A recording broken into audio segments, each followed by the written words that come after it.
You're listening to the Archaeology Podcast Network.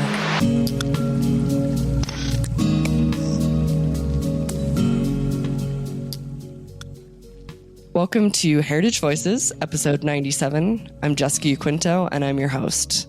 And today we are talking about decolonial approaches to writing and teaching Indigenous history and geography.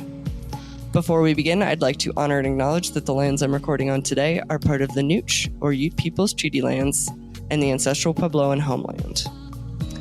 Today we have Dr. Lindsay Montgomery, Dr. Kalani Heinz, and Dusti Bridges on the show, and they are going to introduce themselves. Hi, everybody. My name's Lindsay. I'm an associate professor of anthropology at the University of Toronto. And my work is really informed by community-based approaches and brings together a lot of different methods from historical archaeology, from ethnohistory, and also geospatial types of analysis to try to understand interethnic interactions, primarily in the North American Southwest. Aloha mai kako. My name is Kalani Heinz. I am an assistant professor of American Indian Studies at California State University Northridge. My training is in Hawaiian archaeology, where I focus on using Olelo Hawaii, or the Hawaiian language-based text, to reconstruct the landscape prior to and during the sugarcane plantation period. And I'm currently working towards building a native sciences program. And hi, my name is Dusti Bridges. I'm currently a Ph.D. candidate in anthropological archaeology at Cornell University. And my research focuses on using archaeology and working with legacy collections that have been removed from communities to reassess harmful colonial narratives. And particularly, I work with Haudenosaunee communities, what is now upstate New York, around traditions of incorporation and adoption that have been misconstrued in the historical record to be something harmful. I use a kind of archaeology and geography mixed methods that I got from my undergraduate studies at Texas State University. Love it. So I'm very excited to talk about that. I love the different interests and how they also play nicely together. I first heard about the three of you from a session that you did at the Theoretical Archaeological Group, right? Yeah. Okay. In Santa Fe last year, someone came back from that conference raving about your session and how I had to do a podcast episode with people from that session. So reached out to Dr. Montgomery and very excited that we were finally able to pull this together and hear more about this session that left such an impression. Very excited to spend some time with you all today. I'll say it's really great to hear that the session was well received because it was a little bit of outside the box format. And this is something that the Theoretical Archaeology Group conferences really facilitate in a way that I don't think traditional professional conferences do. So it was a unique platform for us to be able to do this. I think it's also important to note, before I say anything more about the session, is that Santa Fe was actually a very historic tag in that it was the first of this conference that was held at a totally tribally run and tribally owned hotel and conference center. And we were at the Hickory's Pueblo's hotel called Hotel Santa Fe.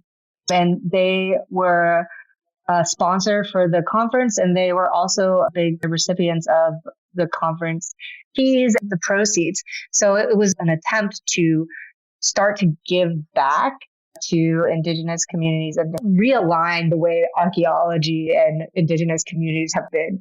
So that was a really cool venue. And our session, which was co-organized by me and Dr. Nathan Acebo, was focused on Indigenous Futurities. And the idea of Indigenous Futurities and the ways in which Indigenous communities and individuals are taking actions in order to ensure their futures. And we were looking at this from both a historical standpoint, but also from a geography standpoint, which is why we broadened the umbrella of folks who were invited beyond just archaeology, firmly under the umbrella of traditional Southwest archaeology. What was different about the format was that we used a salon format. Half of the session was folks giving kind of short papers discussing their work. And then the second half of the session was just discussion where people can move around to different groups. And we had some question prompts around the idea of Indigenous futures.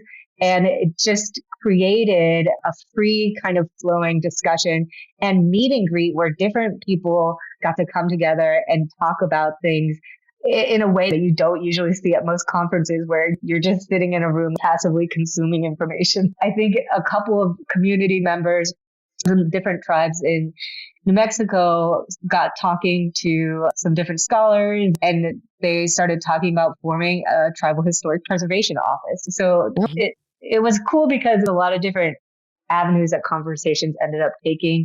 So could you all maybe give a little bit of background first on, because I believe Kalani and Dusti, right? You both gave more talks, and then Lindsay, you were more leading the discussion part. Is that correct? Yeah. Yeah. So maybe Kalani and Dusti, could you maybe give a little intro into what you guys talked about specifically? And then Lindsay, if you wouldn't mind talking about the discussion portion a little bit more. Sure. In my talk, I primarily focused on the classroom as a space to enable, help, perpetuate Native futurities. And so I talked a lot about what I'm doing in my American Indian Studies classes, stuff that I'm trying out for the very first time in order to really critique this often colonial four-walled classroom type of education that we see in a lot of universities today. So just for a couple examples of things I talked about, I think this is probably the favorite one that I had a couple people come up to me after, was how I entered my classroom on the first day of school and I sit in the back. I wear very casual clothes. I usually wear a rugby jersey, ripped jeans, and a backwards baseball cap. And then when it comes to the time for the class to start, I go up to the front of my classroom and I ask them, how many of you thought I was your professor? And it gives a way to really deconstruct what educated looks like and to really rethink how I'm going to be in the classroom, because I don't look like how a lot of people expect me to be, right? I have a full sleeve tattoo. I'm pretty young. And I think that from the beginning allows students to start rethinking and challenging their norms. Yeah. Yeah. And my presentation, when I first got the call for papers, I was so excited because I was in the weeds with the dissertation chapter I was writing that was about archaeology and geography. And this call for papers was just, it was beautiful.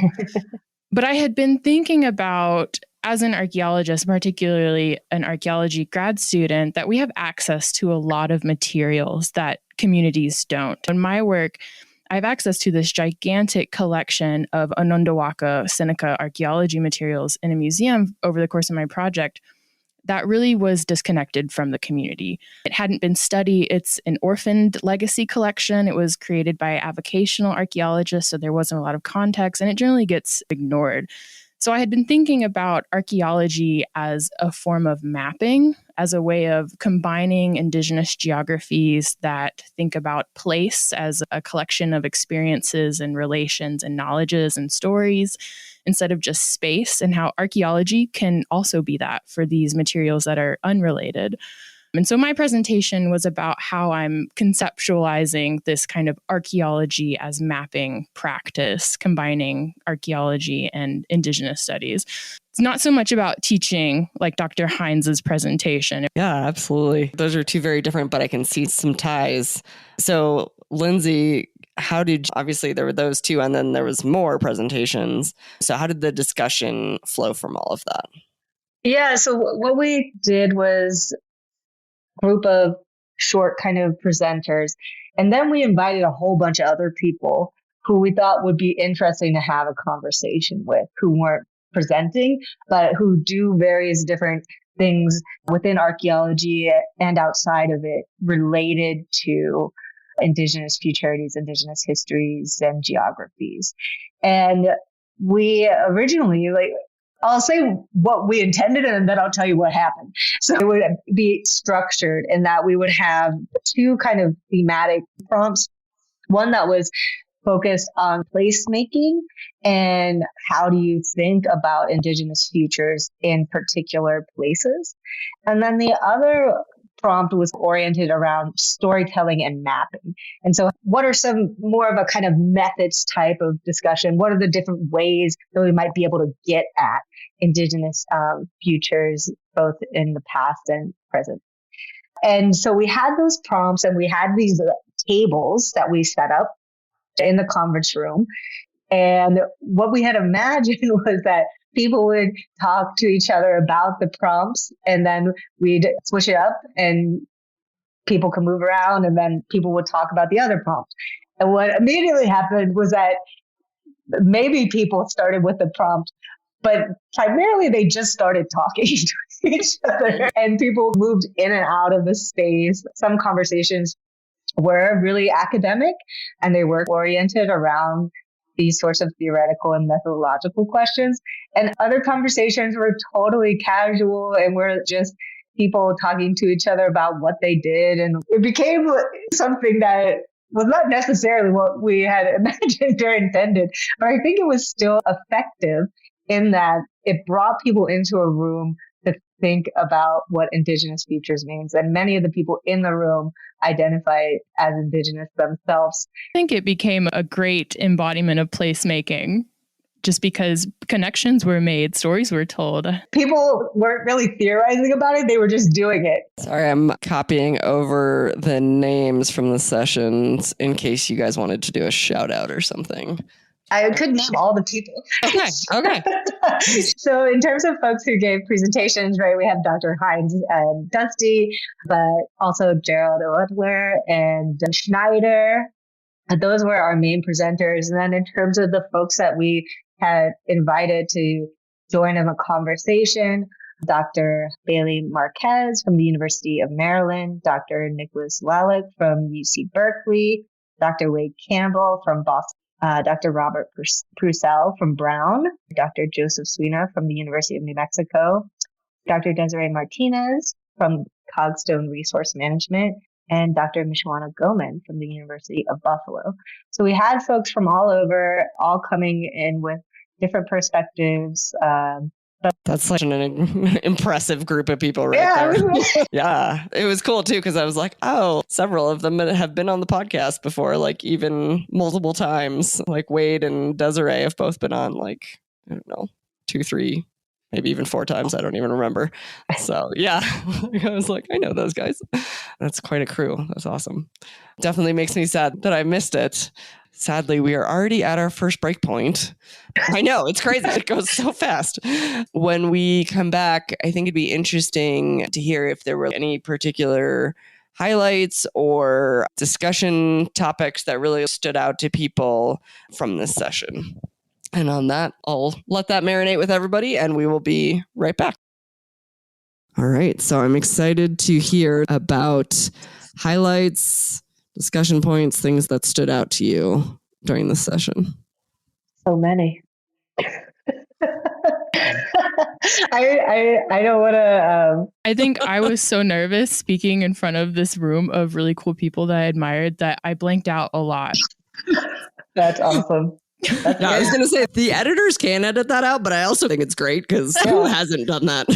Oh, feel free. Be real. Students listening, it's totally normal to just blank out. Have an outer body experience. With your academic heroes. But seriously, who hasn't been there? So, Dr. Heinz, I guess it's on you. Oh, no. I was just saying, I'm right there with you. No, I think the most memorable was like the unique format, because you usually don't get that experience at a conference where you can just be in a room of so many cool people from different avenues of life and different areas and sectors and whatnot. I remember talking about, I think, seed libraries. I remember talking about different Indigenous-centered archaeological companies and just the different works people were doing. But yeah, it all just like flows together. I was still fully conscious the whole time.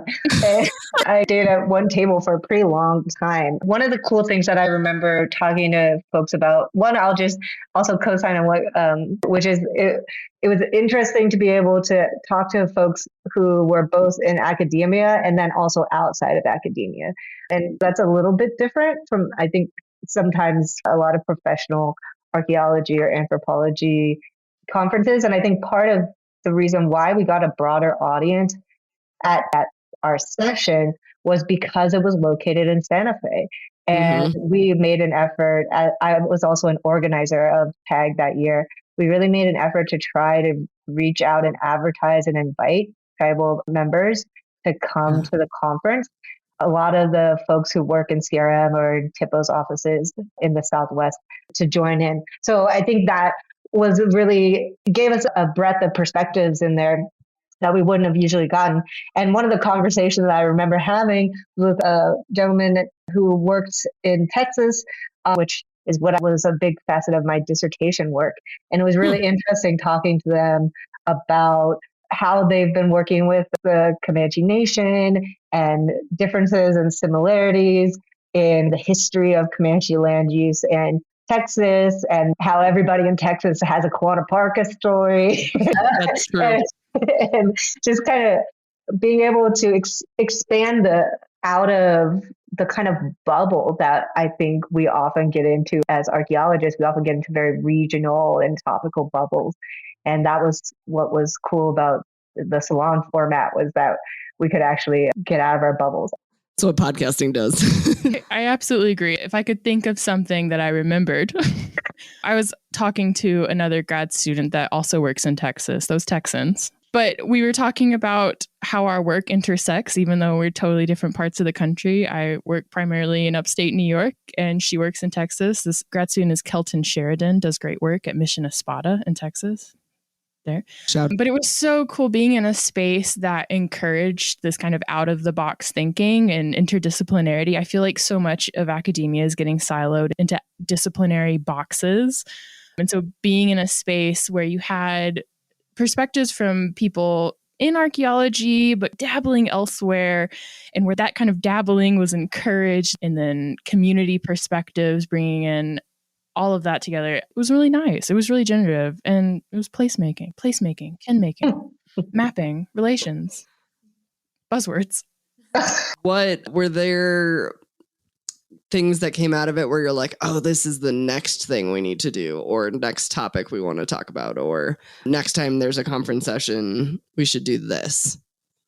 So I'll put the spotlight on Kalani again. I'm very interested in thinking more critically about how we teach archaeology, because I think there's been a decent amount of conversation around collaborative methodology and decolonizing our kind of archaeological toolkits and trying to develop more capacity building and power sharing relationships with Indigenous peoples and critical narratives of Indigenous history. But I think there's been much less rigorous interrogation of how are we actually communicating archaeological history to undergraduates? How are we communicating archaeology to the public? How are we communicating Indigenous histories to the public? And really thinking critically about how we're doing that and what types of narratives we are perpetuating or not. And so I haven't actualized this, but I'm very interested in exploring that aspect more. So Kalani, if you want to do a session with me, then, it'd be good. I'm also very keen to learn from Dr. Heinz about this.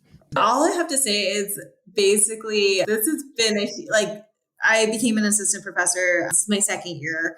And so it's been a huge learning experience, a lot of trial and error, Yes. definitely.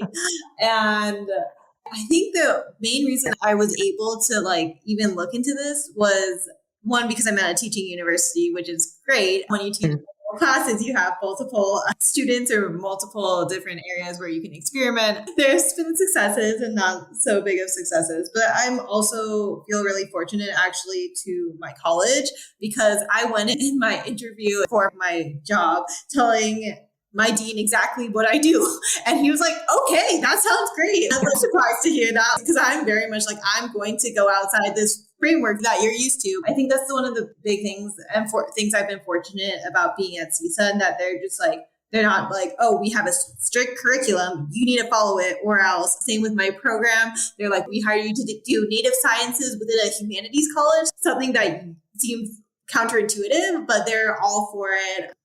I am very curious to see what happens over the next 5 years with the current political landscape in the United States. I was going to ask that.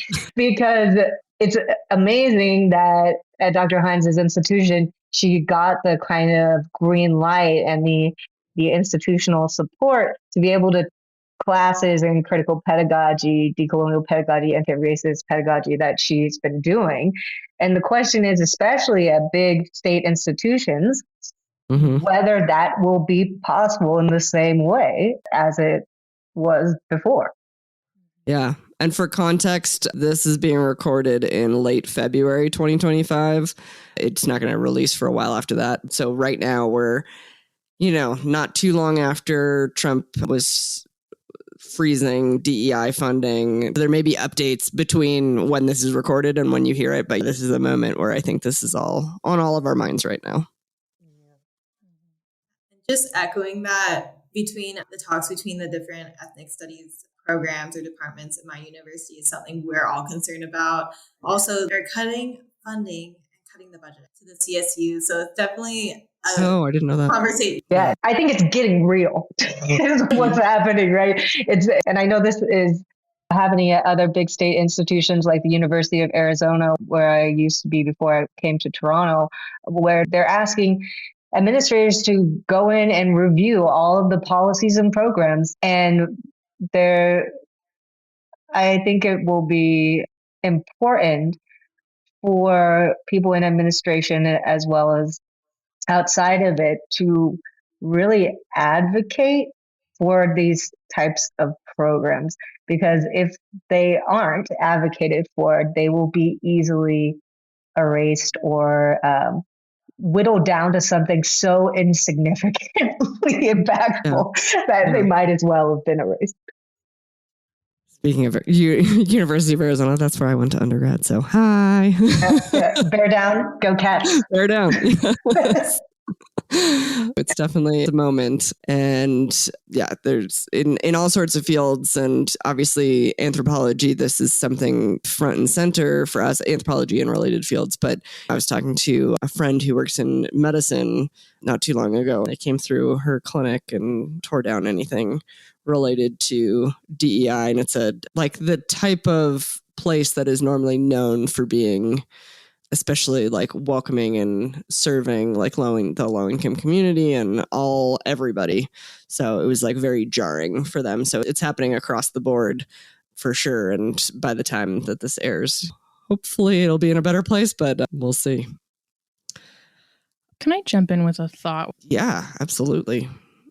I just thinking about teaching and writing Indigenous history in this current context. Indigenous history, as it's been taught and written prior to the work of people like Dr. Montgomery and Dr. Heinz, has been a tool of erasure, right? Mm-hmm. Mm-hmm. So I think it's even more important right now to continue working and writing in the way that Dr. Montgomery and Dr. Heinz are, to tell Indigenous histories from a different perspective, right? From Indigenous perspectives, from community perspectives, from decolonial and anti-colonial perspectives.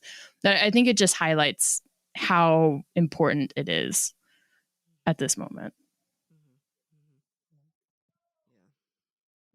The approaches that I've taken are definitely informed by the work of a lot of other folks who have been doing this much longer than I have. People like Dr. Randy McGuire, Dr. Mark Leotti, and my advisor at Stanford, Dr. Michael Wilcox. What we see now more than ever as what constitutes truth and truth claims increasingly becomes a matter of debate. I think it becomes even more important to have people writing revisionist histories that center different perspectives than what has been traditionally privileged. So I think this moments of kind of radical populism, like what we see happening now, I think it's very important to continue to write critical history. To echo that, like students are yearning for it. So many of my students enter the class being really upset that this is a history that they never learned, and just being like surprised and being like, wow. Because the way I teach an American Indian and US history course, it's basically the resounding theme is this isn't just in the past. We see these repercussions in the present. It's still going on. And then I see students with this yearning urgency to do something, to try to figure out ways that they can help. And I think that's what's needed right now. Yeah. On that super uplifting note, I guess, no, it is though. Like students are the future. We are at our second break point, and when we get back, we'll continue this discussion. All right. We are back from our break, and I wanted to talk a little bit more about the main theme of the session, which was Indigenous Futurities. Dr. Montgomery, you gave a little bit of an intro to that concept at the beginning, but could you maybe give some examples of what that looks like? And obviously, if the other two of you want to join in, that would be great too. Yeah. So I guess the reason why there's a kind of rhetorical difference, I would say, between future and futurities is that the future is a time that has yet to happen, whereas futurities is really about, it's emphasizing actions that are taken in the present, but which reflect on the past and which then shape the future. Right? Mix those three things together, past, present, future, and it's focusing on the actions. And this is something that Dr. Laura Harjo really spells out really nicely in a book called Spiral to the Stars, which was published in 2019. And there she lays out in the context of the Muskogee Creek peoples, kind of different types of what she calls emergence geographies, members to shape the future of the tribal nation, that have kind of concrete aspects like architectural aspects, also what she calls ephemeral and metaphysical, and then virtual practices. So these are all like different realms of practice. And one of the ways that I've kind of thought about this in my work is actually looking at the ways in which tribal members were shaping the reservation landscape during what I will call loosely the boarding school era, which is roughly 1870 until about 1930 or so.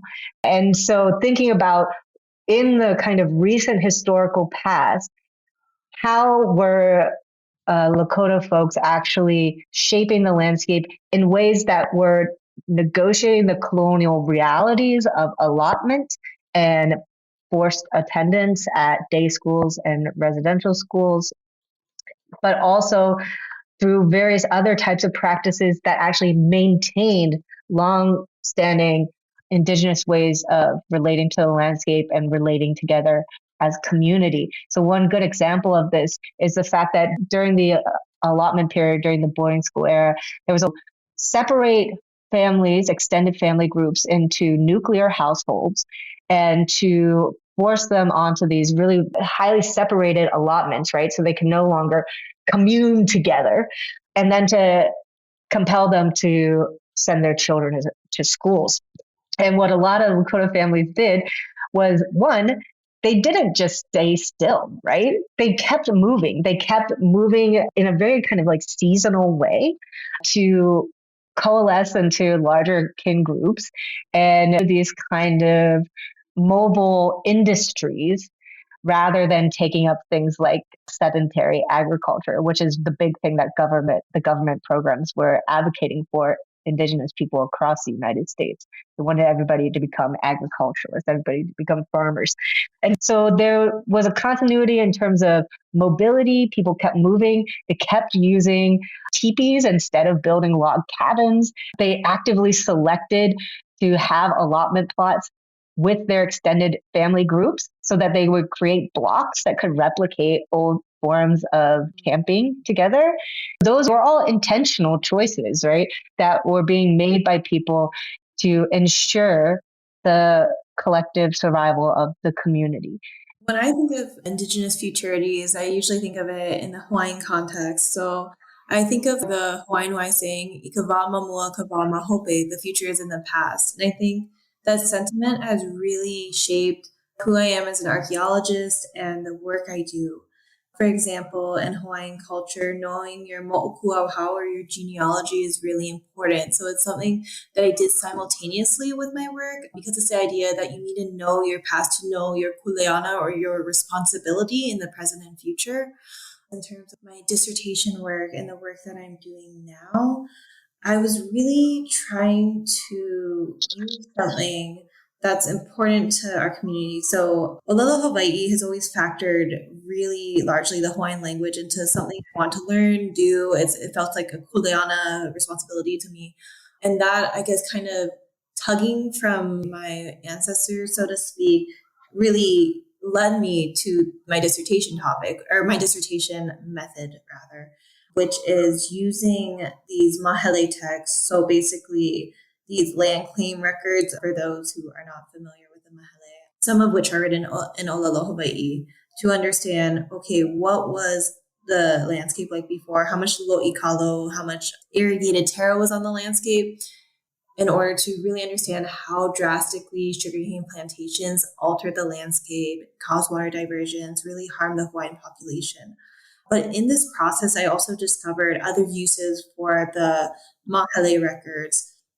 Specifically, we know about less than 1%. The numbers have been kind of debated by different scholars, but I'll just say around less than 1% of different Hawaiian commoners ended up retaining the lands after the mahele.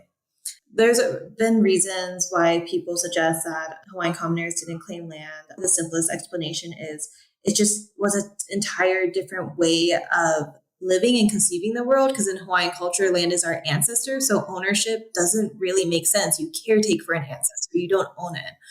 And so what I found out, though, is that the mahele records would say things like, oh, this person is to the right of me, this person is to the left of me, this person is above me, below me. And you could use these records and compare them to one another to understand where other people who didn't make claims on the landscape were. And I think I ended up finding about 50% more people on the landscape.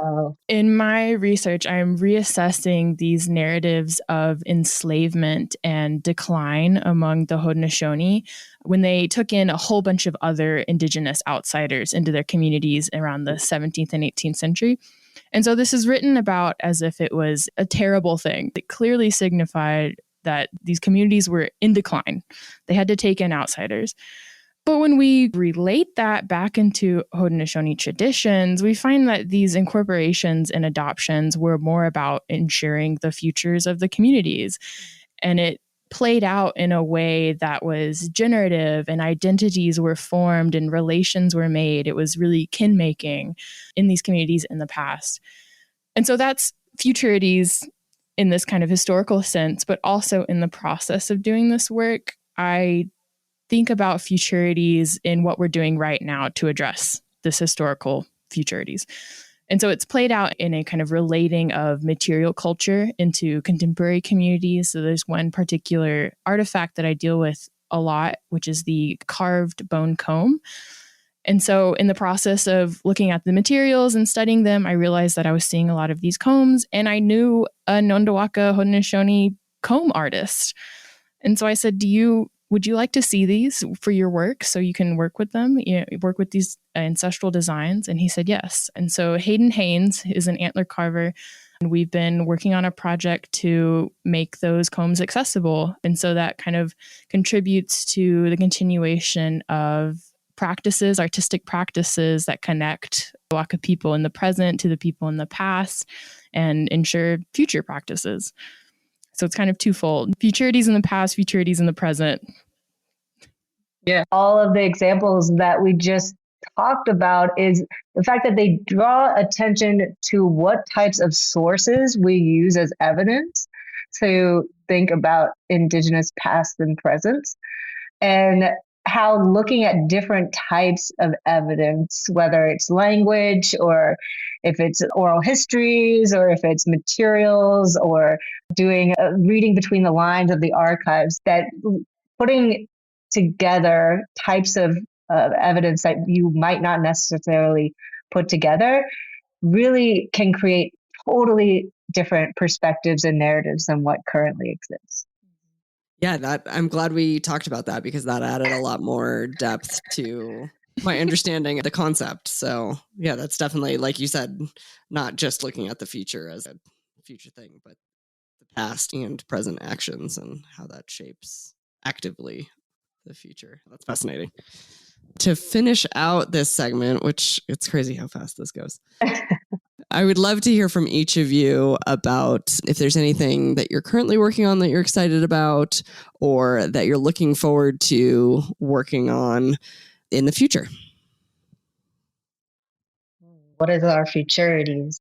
Well, maybe to give some context for what I do and the whole relationship with how TAG got started is that since 2017, I've been working on a tribally led multi-institutional project with Pickery's Pueblo. And one of the fascinating things about how this project has evolved is that it started out as my colleagues, Dr. Mike Adler and Dr. Seth Fells and myself, and saying that the community wanted to start a museum and could we help? And it's evolved now into a National Science Foundation supported project that was starting to look at and document the community's agricultural fields.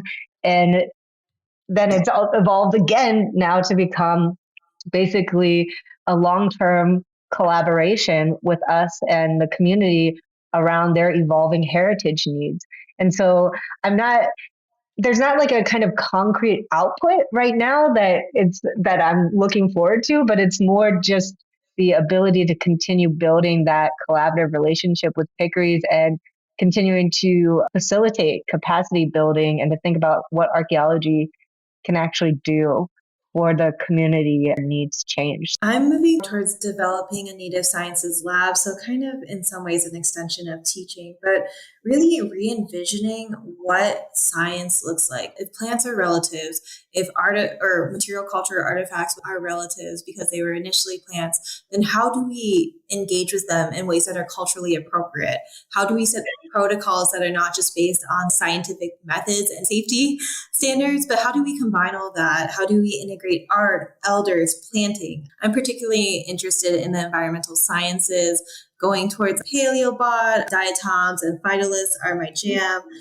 I really think we can learn so much more, not diverging from just focusing on built structures, but looking at what plants can tell us. In Hawaiian culture, you can see it in our Olelo Noe, our Hawaiian way of sayings. You can see it on the landscape. Plants were used as tools of communication. I always joke with my class. I always ask them, okay, so if you call someone a banana tree in Hawaiian, what does that mean? What do we know about the nature of the banana tree? Students always guess a bunch of things, like they're big and strong. And it's like, no, it means you're weak because banana trees fall at the store. They're very like hollow base. And so just like an example I've seen on the landscape, you can usually find tea leaf plants planted around more like sacred sites. So I really want to understand like how we can go about to see what plants can communicate to us. So if you go to Hawaii and get called a banana tree. That is incredibly exciting. Yeah, for sure.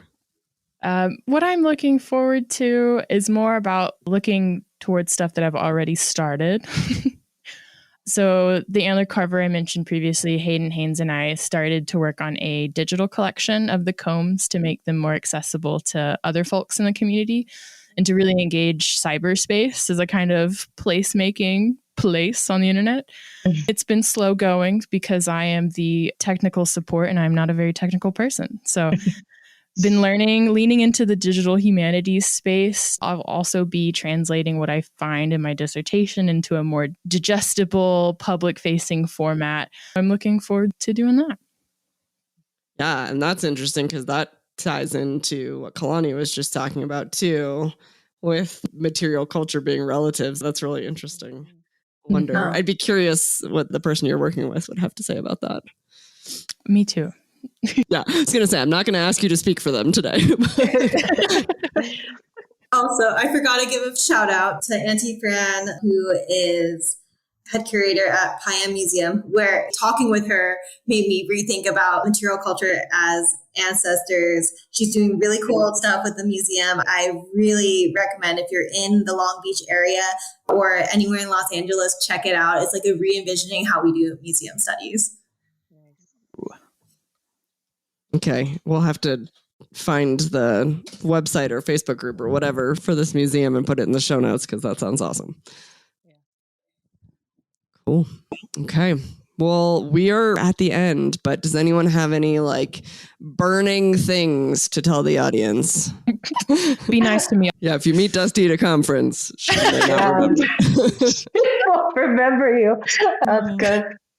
Oh, no, thank you, Jessica, for the invitation. And yeah, even though this group kind of had conversations at TAG, it's these sorts of things that continue the dialogue and I think are actually really generative. And it's always great to hear what other folks are doing, because it is often very isolating work in academia. Yeah. Yeah. Mm-hmm. I appreciate all of you so much. The hard thing with a panel episode is each time one of you would talk, I'd be like, oh my God, I have so many follow-up questions for this one person. I wish we could do all three, but then you guys talk to each other and also more interesting stuff comes out. So pros and cons, right? I greatly appreciate each of you coming on and sharing your stories. And it sounds like you're all doing really fascinating work. And I definitely appreciate the work that you're doing in addition to coming on this podcast. So thank you. Thanks for having us. Yeah, thanks. Okay. All right. Well, hopefully, who knows, maybe someday we'll have you guys back on for something else. Thanks for listening to the Heritage Voices podcast. You can find show notes at www.archaeologypodcastnetwork.com/Heritage Voices. Please subscribe to the show on iTunes, Stitcher, or the Google Play Music Store. Also, please share with your friends or write us a review. Sharing and reviewing helps more people find the show and gets the perspectives of Heritage Voices' amazing guests out there into the world. Don't we just need more of that in anthropology and land management? If you have any more questions, comments, or show suggestions, please reach out to me at jessica@livingheritageanthropology.org. If you'd like to volunteer to be on the show as a guest or even a co-host, reach out to me as well, jessica@livingheritageanthropology.org. You can also follow more of what I'm doing on Facebook at Living Heritage Anthropology and the nonprofit Living Heritage Research Council, or on Twitter at Living Heritage A. As always, huge thank you to Lyle Belenkwa and Jason Nez for their collaboration on our incredible logo.